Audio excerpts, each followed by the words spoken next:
बिस्मिल्लाहिर्रहमानिर्रहीम। अस्सलाम वालेकुम। आप देख रहे हैं FB विजन उर्दू और मेरा नाम असद शफीक है। नाज़रीन, अमेरिका और वेनेज़ुएला तनाज़े पर नज़र डालते हैं और सबसे पहले आपको बताएं कि अमेरिका की जानिब से किए गए हमले में 40 अफराद हलाक हुए। वेनेज़ुएला के एक आला सरकारी अहदेदार की तरफ से ये दावा सामने आया है, जिसमें नाम ज़ाहिर ना करने की शर्त पर बताया गया कि अमेरिकी हमले में हलाक होने वाले शहरी और फ़ौजी एहलकार दोनों शामिल हैं और ये हमला हफ्ते को आला सुबह किया गया। दूसरी जानिब अमरीकी हुकाम ने हमले में किसी हलाकत की तस्दीक या तरतीब नहीं की, जबकि अमरीकी सदर डोनाल्ड ट्रंप ने फॉक्स न्यूज़ से गुफ्तगू करते हुए अपने फ़ौजियों का जिक्र किया और कहा कि इस कार्रवाई में कोई अमरीकी फ़ौजी हलाक नहीं हुआ। ताहम उन्होंने तस्दीक ये भी की कि कार्रवाई के दौरान मुतअद्दिद अमरीकी फ़ौजी ज़ख्मी हुए हैं। उधर अमरीकी जॉइंट चीफ्स ऑफ स्टाफ के चेयरमैन जनरल डीन केन ने प्रेस कॉन्फ्रेंस के दौरान बताया कि वेनेज़ुएला के सदर निकोलस मदोरो और उनकी अहलिया को निकालने के लिए अमरीकी हेलीकॉप्टर्स ने कार्रवाई की। उस दौरान एक हेलीकॉप्टर को निशाना बनाया गया, ताहम वो परवाज़ के काबिल रहा और तमाम अमरीकी तैयारे बहफाजत वापस आ गए। अमरीकी फ़ौज ने एक रोज़ कबल वेनेज़ुएला के दारुल हुकूमत समेत मुख्तलिफ मकामात पर हमले करके सदर मदोरो और उनकी अहलिया को गिरफ़्तार करके न्यूयॉर्क मुंतकिल किया। इस हवाले से रशियन मीडिया ने भी ये दावा किया है कि अमरीकी हमलों में वेनेज़ुएला के दिफाई हेडक्वार्टर्स को निशाना बनाया गया है और वेनेज़ुएला के सदर सदारती महल छोड़कर चले गए। निकोलस मदोरो और उनकी अहलिया को हफ्ते के रोज़ वेनेज़ुएला में अमरीकी फ़ौजी ऑपरेशन के दौरान गिरफ़्तार किया गया था। न्यूयॉर्क में निकोलस मदोरो पर मंशियात की स्मगलिंग और असला रखने से मुतल्लिक इल्ज़ामात आयद किए गए हैं। वाइट हाउस की जानिब से जो सोशल मीडिया पर वीडियो जारी की गई है, उसमें हमने देखा कि अमरीकी ड्रग इन्फोर्समेंट एडमिनिस्ट्रेशन DEA के एहलकार निकोलस मदोरो को हथकड़ियाँ लगाकर न्यूयॉर्क के इलाके में हैटन में DEA की एक इमारत के अंदर ले जा रहे हैं। वीडियो में देखा जा सकता है कि 63 साला निकोलस मदोरो को अंग्रेज़ी में ये कहते हुए भी सुना गया है, good night, happy new year. दूसरी जानब वेनेज़ुएला के नायब सदर ने अदालती हुक्म पर सदारती ज़िम्मेदारियाँ संभाली हैं और उन्होंने अपनी प्रेस कॉन्फ्रेंस में डेल्सी रोड्रिगेज़ ने अमरीकी सदर डोनाल्ड ट्रंप के बयान से इख्तलाफ किया और निकोलस मदोरो की फौरी रिहाई का मुतालबा किया। डेल्सी रोड्रिगेज़ ने ये भी कहा है कि वेनेज़ुएला के वाहिद सदर निकोलस मदोरो ही हैं। वेनेज़ुएला किसी भी मुल्क की कॉलोनी नहीं बनेगा। साथ ही उन्होंने मुल्क और कुदरती वसाइल के दिफा का अज़्म भी ज़ाहिर किया।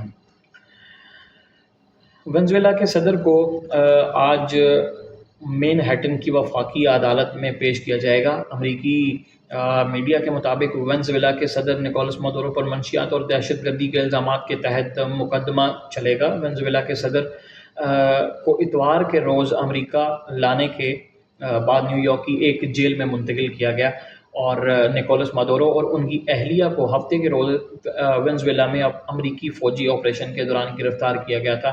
और दूसरी जानिब मदोरो की गिरफ़्तारी के ख़िलाफ़ ब्रुकलिन हरासती मराकज़ के बाहर शहरियों ने एहतजाजी मुज़ाहरा किया और अपना एहतजाज रिकॉर्ड करवाया। मुज़ाहिरीन ने वेनेज़ुएला की सरज़मीन से हाथ हटाने, अमरीका की वेनेज़ुएला में मुदाखलत के ख़िलाफ़ और आज़ादी के हक़ में शदीद नारेबाजी की। मुज़ाहिरीन ने वेनेज़ुएला के तेल से हाथ उठाओ, तेल के लिए खून नहीं और वेनेज़ुएला पर अमरीकी जंग नामंजूर के नारे लगाए। कई अफराद ने प्ले कार्ड्स उठा रखे थे और जिन पर वेनेज़ुएला पर बमबारी बंद करो के नारे भी दर्ज थे। दूसरी तरफ सहाफ़ियों से गुफ्तगू करते हुए सदर डोनाल्ड ट्रंप ने कहा है कि अमेरिका को वेनेज़ुएला में तेल और दीगर वसाइल तक रसाई हासिल होनी चाहिए। वेनेज़ुएला ने दुरुस्त रवैया इख्तियार न किया तो अमेरिका दूसरे हमले भी करेगा, यानी एक दफ़ा फिर अमेरिका उस पर हमला कर सकता है। ये डोनाल्ड ट्रंप ने आज सहाफ़ियों से गुफ्तगू में कहा है।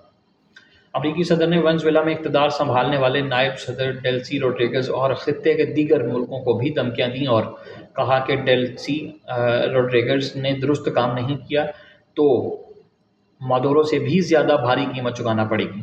उन्होंने क्यूबा से मुतल्लिक सख्त अल्फाज इस्तेमाल करते हुए یہ دعویٰ کیا کہ کیوبا کی حکومت جلد خود ہی گرنے والی ہے، شاید فوجی مداخلت کی ضرورت نہ پڑے، کیونکہ کیوبا کی آمدنی وینزویلا سے آتی تھی اور اب انہیں وہ بھی نہیں ملے گی۔ کولمبیا کے ایک بیمار شخص چلا رہا ہے اور جو کوکین بنانے اور اسے امریکہ فروخت کرنے میں دلچسپی رکھتا ہے، لیکن وہ زیادہ عرصے تک ایسا نہیں کر پائے گا۔ صدر ٹرمپ سے جب یہ پوچھا گیا کہ کیا وہ کولمبیا کے خلاف امریکی فوجی آپریشن کی بات کر رہے ہیں، تو صدر ٹرمپ نے بھی جواب دیا کہ کولمبیا کی موجودہ حکومت کے خلاف امریکی فوجی کارروائی کا امکان کا سن کر اچھا لگا۔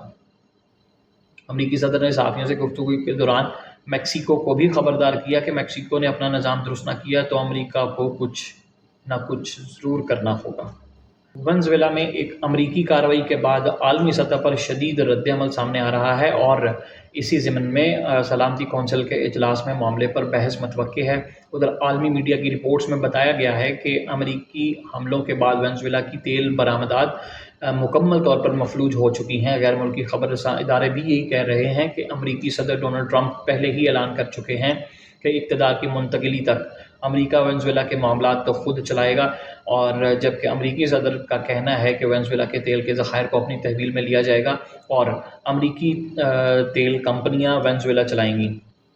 ادھر امریکی وزیر خارجہ مارکو روبیو نے بھی یہی کہا کہ وینزویلا کے صدر نکولس مادورو پر امریکہ میں سال 2020 میں فرد جرم عائد کی گئی تھی۔ ان کا کہنا تھا کہ نکولس مادورو کو ایک بہت پرکشش پیشکش بھی کی گئی تھی۔ مارکو روبیو نے مزید یہ بھی کہا کہ صدر ٹرمپ گیم نہیں کھیلتے، وہ جو کہتے ہیں کر کے دکھاتے ہیں۔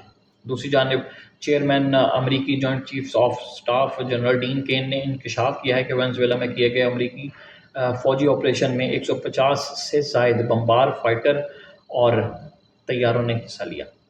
ناظرین، یہ تھیں آج کی عالمی افق کی خبریں، اور کل ایک نئے ولاگ کے ساتھ دوبارہ حاضر ہوں گے۔ اللہ حافظ۔